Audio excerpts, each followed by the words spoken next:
to Marijuana Inc., inside America's pot industry. Tucked away amid lush vineyards and gentle hillsides, Potter Valley is one of the most beautiful small towns in all of Northern California. For Joy Tucker, it's a special place. She grew up here and loved it so much she returned with her husband Sam. That's good. And built a life with their 2 children. But today, she's leaving for good. Today we're moving. Lots of boxes, trucks, friends, and family that will help us out with that move. What do you want, man? Take your pick. After 9 years, the Tucker family is leaving because Potter Valley has gone to pot, literally. The family is surrounded by neighbors who are growing marijuana. There's at least 13 gardens within a mile radius of our home. 13 gardens right around your house? Mm-hmm. Yes. Wow. Joy Tucker worked as the elementary school principal here, where she says she had 3rd graders whose backpacks reeked from the residue of their parents' pot plants. The final straw came when the house next door, used to grow marijuana, went up in flames. When we looked out the window, we saw the whole place was on fire. It was not an isolated incident. One local fire chief estimates more than 50% of all fires in the area are linked to growing pot. To have the house next door burn down because they're in there smoking it and growing it was a big thing. You're saying then it has gotten so bad here that you're willing to pack up and leave your whole life here behind to go start over somewhere else. That's true. We're just not going to take that chance with the kids. And there's more. Law enforcement officials say local growers often use guns and pit bulls for protection. They are the seeds sown by Mendocino County law, which for years has allowed each of the 88,000 residents here to grow up to 25 marijuana plants for medicinal, even recreational use. Mendocino County Sheriff Tom Allman is on the front line of this community's struggle with marijuana. People were saying, it's just marijuana. What could possibly go wrong? And now we're seeing what could possibly go wrong. He told us about an entire neighborhood that wasn't what it seemed. You're ready for Aunt B to walk out and say hi to Andy Griffith, and you walk in the door, and it's nothing but mature marijuana. Some of the houses look like beautiful houses, and there wasn't a single chair in any of them. What do you mean there wasn't a single chair in any of They them? were all indoor grows that had been built to make it look like a house with nice wood, white shutters. So a complete facade. Absolutely. Allman says that marijuana commerce is now so brazen, growers even ship their pot to customers via FedEx and UPS, though without the company's approval. If you were a business that sold shoes and somebody in Florida wanted to buy your shoes, how would you get those shoes to Florida? Well, shoes and marijuana are 2 different things. It's a commodity, and right now, the commodity's been abused. This is an actual illegal industry that reaps huge profits, and nothing is really stopping it. Jim Wattenberger was the chairman of Mendocino County's Board of Supervisors. Does this economy depend on marijuana? Trish, I'd say that if marijuana was to be 100% eradicated, this county would become destitute. The small mom and pop grocery store, the agricultural product supply store, they're making probably 90% of their annual budget off of products that they're selling that help provide this product of marijuana in this county. How many people are really engaging in this?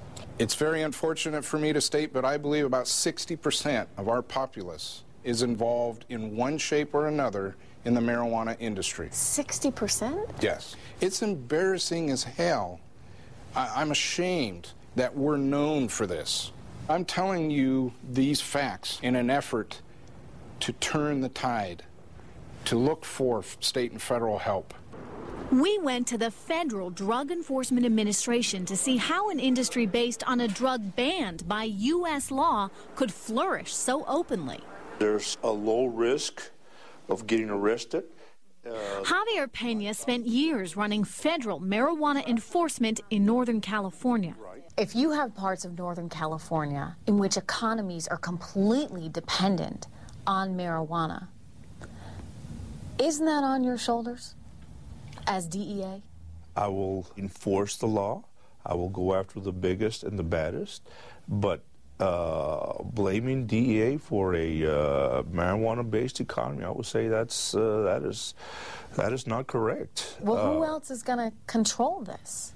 It's the people who have voted for the legalization of marijuana. Under federal law, illegal. Under state, it's legal. But as far as blaming DEA for a narco-based economy, I think that's not a correct assumption.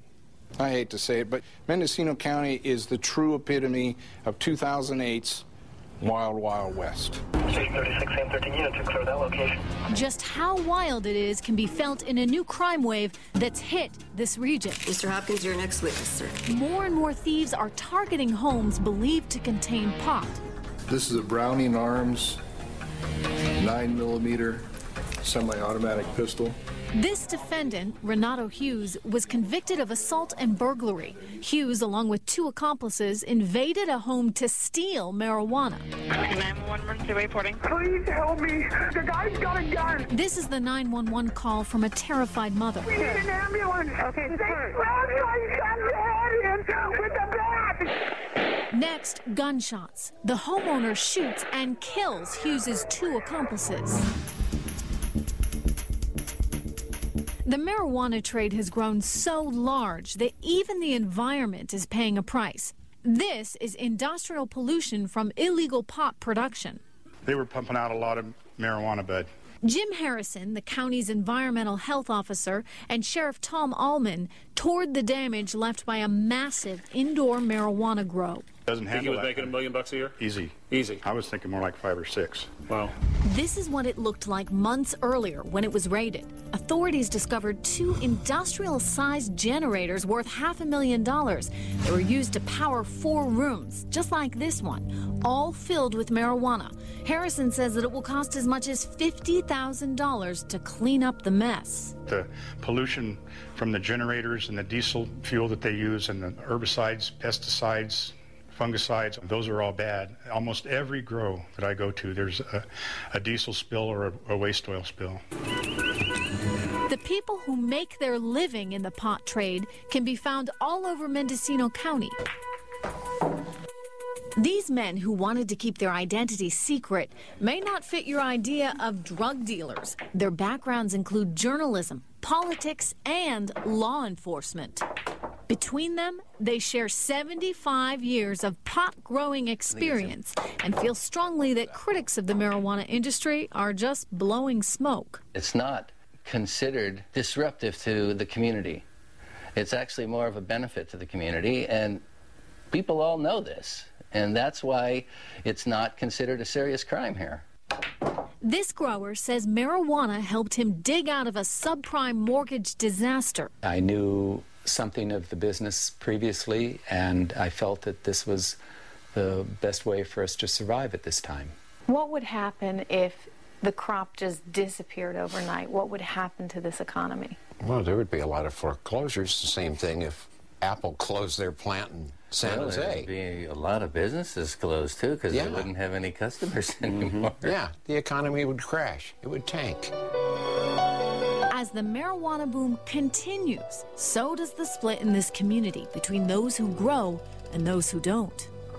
I'm very much a part of my community, and I'm as much a law-abiding citizen as anybody. Just because you get a traffic ticket and have broken a law, does that make you a criminal? In June of 2008, voters put Mendocino's marijuana laws back in line with the rest of the state, lowering the legal number of plants that can be grown to 6. But that has by no means settled the fate of the county's major cash crop. I know particular families that have come to this community who have been so successful. They now own 3 or 4 homes and have brought in other relatives from Washington, Oregon, Nevada, Utah to partake in this gold rush. It's a family business. It's a family business and everybody's making money. While some are rushing into Mendocino, others say enough is enough. Joy Tucker says she simply couldn't wait any longer. We truly believe that it's different here, and so we are willing to move and completely uproot our entire family.